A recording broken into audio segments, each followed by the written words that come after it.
I'm not gonna lie to you.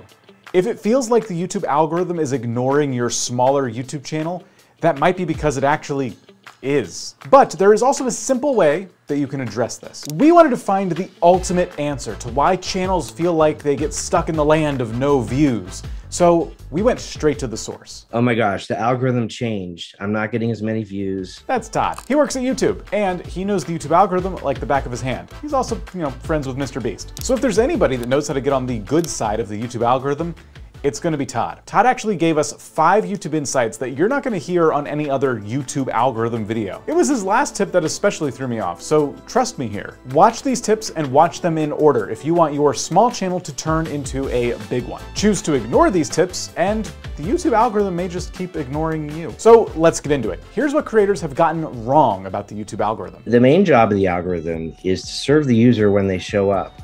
A lot of creators think about things from the creator perspective. Oh, well, I make a video and then YouTube pushes it out to a bunch of people. For the most part, recommendations and search don't get pushed out. They get kind of pulled from viewers. So in other words, it's the YouTube viewer that actually gets to summon the YouTube algorithm. But if that's the case, how can you as a creator make sure that your video is the one to show up? We use the watch history as probably the most important signal that we know about a viewer to figure out what they might want to watch next. And here we're actually getting a little bit closer to that answer. It is watch history that you need to be worried about. If you want your videos to be pulled by the YouTube algorithm, then you need to get into somebody's watch history. As we know, that's easier said than done. Now, if you already have a few subscribers, there's a good chance that they are the ones to watch your videos, and therefore you end up in their watch history. But what if you're starting at 0 and the algorithm has no idea who best to pair your videos with in the first place? When we have absolutely no behavioral data, we're going to probably rely more on the metadata, the data that we have in terms of the title and the description.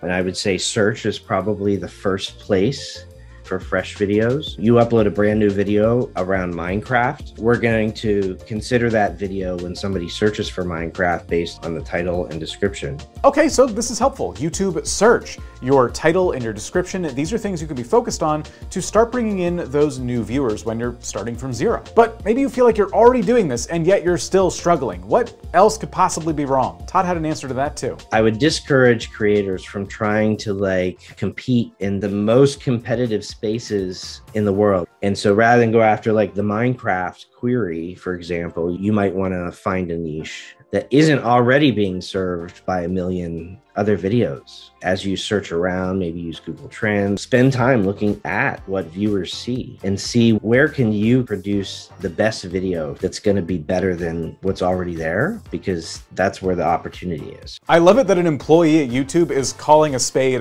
here. YouTube is inherently a competitive space. At the end of the day, your success on YouTube is going to depend on you making videos that stack up against the competition you have. And it would be so nice if our high quality videos that we make could compete in any niche on YouTube, but that's just not how it works. So as a creator, you need to be really thoughtful and strategic about which niche on YouTube you decide to enter into. But there was something else that Todd said that caught me completely by surprise. I wouldn't rely entirely on YouTube as the only way to drive attention to your content. Identifying other places where your content might be relevant could be everything from Facebook groups, Discord servers, Twitter, etc. Seed your video in places where you are going to get some watch history and kickstart that signal. Todd is debunking a huge myth here. Contrary to popular belief, you actually should be promoting your small videos on other platforms outside of YouTube. Now, obviously that doesn't mean you should go around to every subreddit and Discord server you find and just spam your video links all over the place.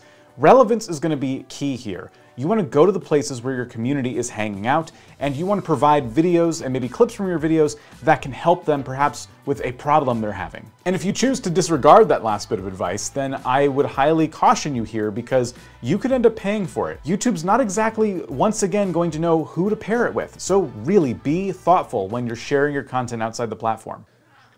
Gotta work. I have 3 more paragraphs. Don't buy cats. If you want to be a YouTuber, that's the real advice. Don't do it. And for those of you who aren't really keen on the idea of sharing your videos outside of YouTube and doing all that legwork, Don't worry, this isn't something you necessarily have to do forever. You're just doing this at the beginning of your journey to give the algorithm a little bit of a nudge in the right direction. Once you get a bunch of people that have your videos in their watch history and they're your ideal viewers, the YouTube algorithm can step in and do the rest. Now, these are all valid strategies, but one strategy I wouldn't recommend is chasing a viral hit video. And this video on the screen now will explain exactly why.